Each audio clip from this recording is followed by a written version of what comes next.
We live in a fast-paced world filled with endless responsibilities, expectations, and pressures. It's easy to feel overwhelmed, exhausted, and burdened.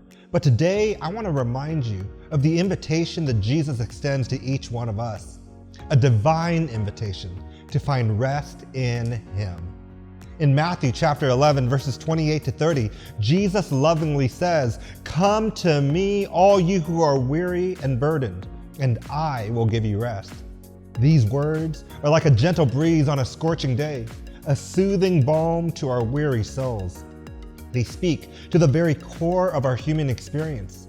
Jesus acknowledges that life can be tiring, and He offers us a solution, a place of refuge and solace in Him. Let's explore the verse in more detail. Come to me. Jesus' invitation is personal and all-inclusive. It doesn't matter where you've been or what you've done. It doesn't matter how broken or burdened you feel. Jesus calls each one of us to come to Him, to draw near and experience His love and grace. He is our refuge, our safe haven, and in His presence, we find healing, restoration, and the peace our souls long for. All you who are weary and burdened.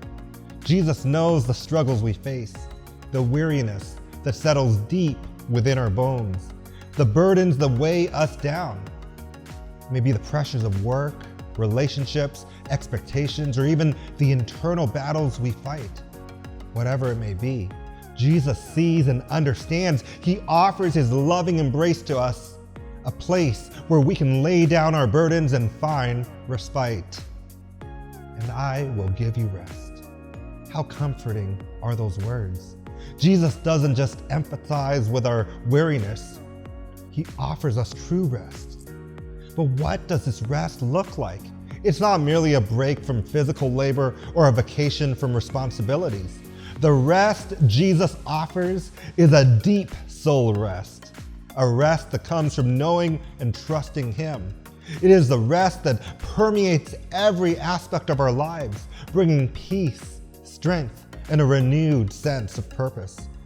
Jesus continues, "Take my yoke upon you and learn from me, for I am gentle and humble in heart, and you will find rest for your souls." In these verses, Jesus reveals the pathway of rest, a yoke that is easy and a burden that is light. He invites us to learn from Him, to follow His teachings and examples. As we walk in His ways, we discover a new rhythm, one that is not marked by anxiety and striving, but by trust and surrender. Jesus is gentle and humble in heart. He doesn't demand perfection or performance from us. Instead, He offers us grace and understanding. He walks beside us, guiding us through the challenges of life. When we take on His yoke, we exchange our burden for His strength. We trade our weariness for His rest. As young adults, we often find ourselves caught up in the whirlwind of life. We strive to achieve success, to meet expectations, and to find our place in the world. But in the midst of this busyness, Jesus invites us to pause, to come to Him, and to find rest. He invites us to release our burdens, anxieties, and worries, and to entrust them to Him. He invites us to cultivate a relationship with Him, to learn from His gentle and humble nature, and to walk in His footsteps. This month, I encourage each one of you to heed Jesus' invitation. Take a moment to come to Him, to lay down your burdens at His feet, and to find rest for your weary souls. Embrace the gentle rhythm of grace and surrender, knowing that in Christ, true rest awaits. May we learn to rest in Him, finding solace and peace in His presence. And as we do, may we become bearers of His rest to a world that desperately needs it.